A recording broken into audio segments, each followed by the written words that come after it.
একদিন বিড়াল বসে বসে ভাবছিল, আমি তো অনেক দিন ধরে খাইনি। তাই সে খাওয়ার আশায় অনেক আগ্রহ নিয়ে বসেছিল। হঠাৎ তার সামনে অনেক খাবার, মাছের কাঁটা আসলো। মনের সুখে সে খেতে থাকলো। এক সময় তার গলায় কাঁটা বেঁধে গেল।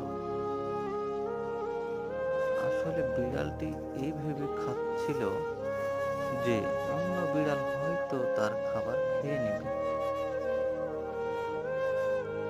বিড়ালের মতো আমরা নিজেরা ভুলে যাই যে আমাদের রিজিকে যা আছে তাই পাবো।